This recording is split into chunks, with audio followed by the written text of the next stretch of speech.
आज के case studies के इस लेक्चर में बात होगी एक ऐसे मामले की जहां पर सुप्रीम कोर्ट ने यह कह दिया कि पत्नी की केस नहीं चल सकते। पत्नी इस तरीके से मनमानी तरीके से अगर केस करेगी तो कोई भी न्यायालय ऐसी पत्नी के केस को रद्द कर देगी। यहाँ पर ऐसा ही हुआ कि पत्नी के द्वारा दहेज उत्पीड़न का एक मामला दर्ज कराया गया था जिसमें आईपीसी की धारा 498 ए के अंतर्गत और साथ में अन्य धाराएं और इसके साथ में दहेज निषेध अधिनियम की धारा 3 और 4 के अंतर्गत ये मामला दर्ज कराया गया था। लेकिन ये मामला क्वैश हो गया और जब हाईकोर्ट ने इसे क्वैश कर दिया तो पत्नी पहुंचती है सुप्रीम कोर्ट और पत्नी सुप्रीम कोर्ट पहुंचती है, लेकिन सुप्रीम कोर्ट से भी ये कह दिया जाता है कि इस तरीके के मामलों को नहीं चलाया जा सकता। ऐसे मामलों को रद्द करने योग्य माना गया है। अगर ऐसे मामलों को चलाया जाएगा तो सीधे तौर पर माना जाएगा कि कानून का दुरुपयोग किया जा रहा है।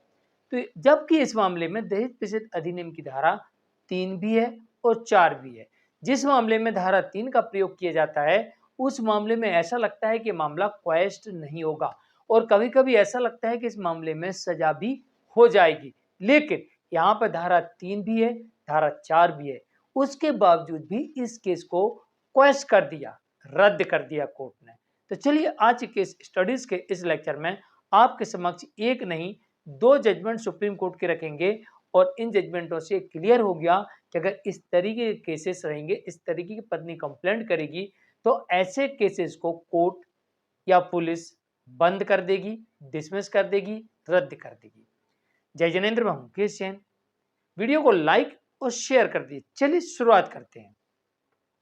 दरअसल इस मामले में पत्नी के द्वारा केस दर्ज कराया गया था जिसमें भारतीय दंड विधान की धारा यानी कि आईपीसी की धारा 498 ए और साथ में दहेज निषेध अधिनियम के अंतर्गत धारा 3 और 4। तो जो 498 ए होती है ये उत्पीड़न के लिए होती है। इसमें मानसिक उत्पीड़न होता है, शारीरिक उत्पीड़न भी होता है, यानी किसी भी प्रकार की इसमें क्रूरल्टी हो, क्रूरल्टी इसमें रखना पड़ता है। और इसलिए धारा बनाई गई है कि इसमें मेंटल क्रूरल्टी है तो भी ये धारा काम करेगी, फिजिकल क्रूरल्टी है तो भी ये सेक्शन काम करेगा। जैसे कि मारना, पीटना, गाली गलौज करना, डराना, धमकाना, ये सब चीजें इसमें कवर होती हैं। और साथ में इसमें धारा 3 और 4 दहेज निषेध अधिनियम 1961 की धारा 3 और 4 भी है। 3 का नियम ये कहता है, धारा 3 का, कि दहेज दहेज को देना या लेना इस धारा के अंतर्गत अपराध माना गया। साथ में इस धारा को उस समय भी उपयोग किया जाता है जब कोई दहेज का प्रमोशन करता है, उकसाता है किसी को, ले लो, अरे ले नहीं पड़ता, अरे दे नहीं पड़ता। ये उनके लिए भी, उनके ऊपर भी लग सकता है। यानी प्रोत्साहन नहीं कर सकते, ना आप लेंगे ना देंगे, वरना आपके ऊपर धारा 3 दहेज निषेध अधिनियम के अंतर्गत कार्रवाई हो जाएगी। और इस मामले में धारा 3 लगी हुई थी, लेकिन फिर भी ये मामला क्वेश्ड हो गया, डिसमिस हो गया। इस मामले में धारा 4 भी थी। धारा 4 का मतलब यह है कि दहेज मांगना, दहेज के लिए परेशान करना, दहेज मांगने के लिए इस धारा का प्रयोग किया जाता है।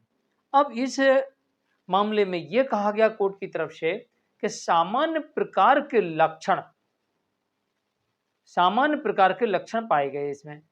इस कारण से सीआरपीसी की धारा 482 के अंतर्गत इसे क्वेश्चन कर दिया हाईकोर्ट ने। सीआरपीसी की धारा 482 के अंतर्गत यहां पर क्वेश्चन किया गया। तो यहां पर जो घटना थी, इस घटना में सामान्य प्रकार के आरोप लगाए गए थे और कोई भी ऐसा आरोप नहीं लगाया गया था जो गंभीर हो और ना ही कोई ऐसा सबूत दिया गया था। जैसे धारा 3 का प्रयोग किया गया, तो धारा 3 का प्रयोग किया गया इस मामले में, तो दहेज देने के सबूत न्यायालय के समक्ष इनको प्रस्तुत करना चाहिए था। लेकिन इस मामले में हो सकता है जानबूझ के ना किया हो, क्योंकि बोल तो दिया, पुलिस को शिकायत दर्ज करा दी कि हमने दहेज दिया है, लेकिन जब जांच इन्वेस्टिगेशन में बात आई होगी तो किसी ने बता दिया होगा कि भाई दहेज देना भी अपराध है, आप भी फंस सकते हो, या वास्तविकता में दहेज दिया ही ना हो, सब ऐसी कंप्लेंट नोट करा दी, गिफ्ट को, दान को, उपहार को दहेज बता दिया हो, खर्चे को दहेज बता दिया हो। तो यहाँ पर ये सब चीजें देखी जाती हैं।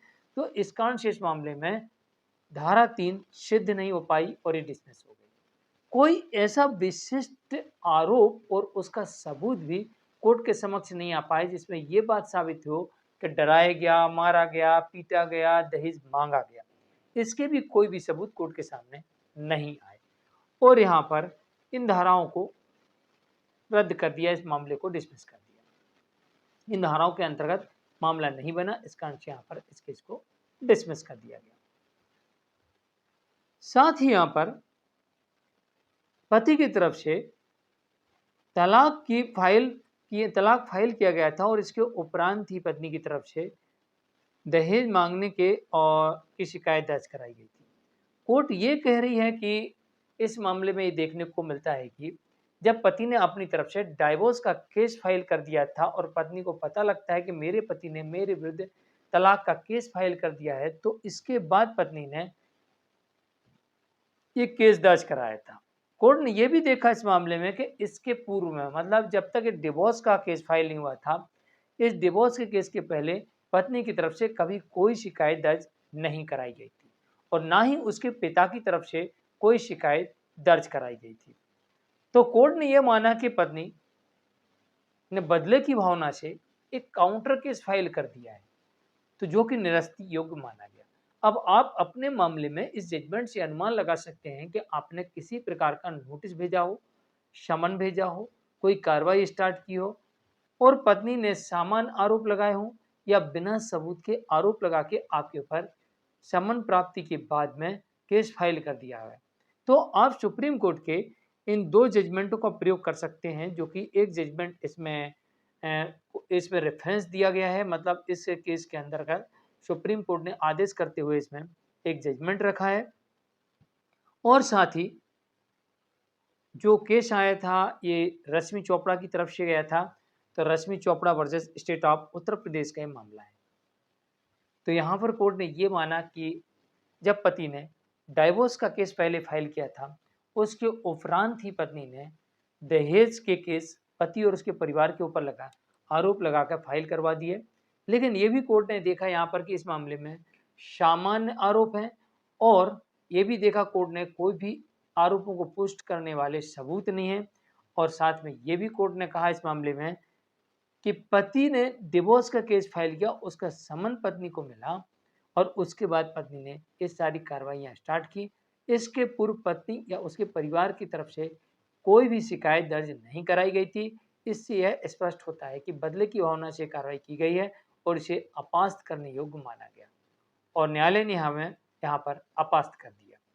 तो रश्मि Chopra versus state of Uttar Pradesh का मामला है। जानकारी के लिए कमेंट में जरूर लिखिए, वीडियो को लाइक और शेयर कर दीजिए। इसी तरीके की इन्फॉर्मेशन आपके लिए लाते रहते हैं। जब जब जजमेंट आते हैं, जजमेंटों के बारे में पता लगता है, हम आपको एक जनरल इन्फॉर्मेशन देने का प्रयास करते हैं। आप भी अपने केस में इस जजमेंट का प्रयोग कर सकते हैं और इसमें एक रेफरेंस दिया हुआ है, वो भी सुप्रीम कोर्ट का जजमेंट है, तो आपको एक साथ दो जजमेंट इस केस के साथ मिल जाएंगे। नमस्कार।